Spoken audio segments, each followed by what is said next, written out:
भारत के गांव। भारत की आत्मा गाँव में निवास करती है। गांधी जी। ग्राम्य जीवन भी क्या है, क्यों ना इसे सबका जी चाहे। थोड़े में निर्वाह यहाँ है, ऐसी सुविधा और कहाँ है।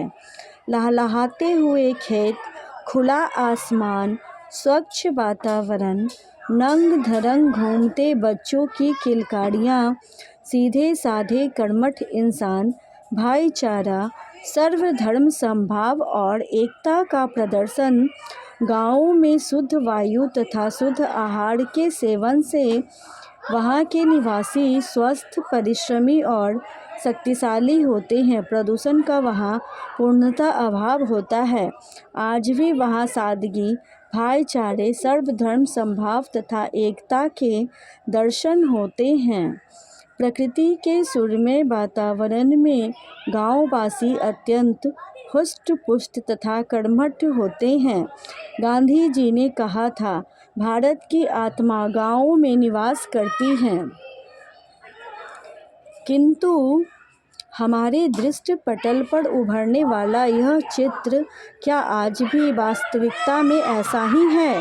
आज गाँवों में रूढ़ियों तथा अंधविश्वासों का बोलबाला है। जाति प्रथा के कारण प्रायः लड़ाई झगड़े होते रहते हैं।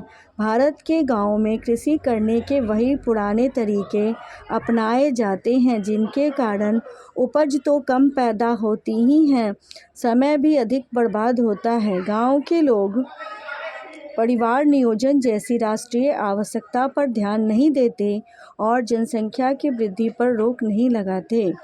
यहाँ पर शिक्षा का सर्वथा अभाव है, इसलिए वे शादी, विवाह, मुंडन, नामकरण, मृत्यु भोज आदि के अवसर पर अंधाधुंध पैसा बहाते हैं, और वह भी कर्ज लेकर। इसलिए किसी ने ठीक ही कहा है, भारत का किसान ऋण में ही पैदा होता है, ऋण में ही जीवित रहता है और ऋण में ही मर जाता है। स्वतंत्रता प्राप्ति से पूर्व भारत के गाँवों की दिशा बहुत ही दयनीय थी। स्वतंत्रता प्राप्ति के बाद सरकार ने इस ओर ध्यान देना शुरू किया तथा पंचवर्षीय योजनाओं में ग्राम विकास की अनेक योजनाओं क्रियान्वित की गईं। गाँवों में सड़कें बनाई गईं, प्रकाश की गईं, चिकित्सा की सुविधाएं प्रदान की गईं। उन्हें परिवार नियोजन की ओर से आकृष्ट किया जा रहा है। ऋण देने के लिए सहकारी बैंक खोले गए।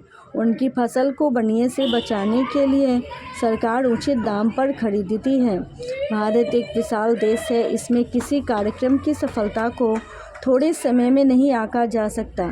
धीरे धीरे गाँवों में सुधार हो रहा है।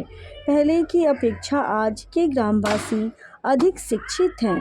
वह दिन दूर नहीं जब भारत के गाँव भी शहरों की भांति विकसित तथा सुख सुविधाओं से संपन्न होंगे।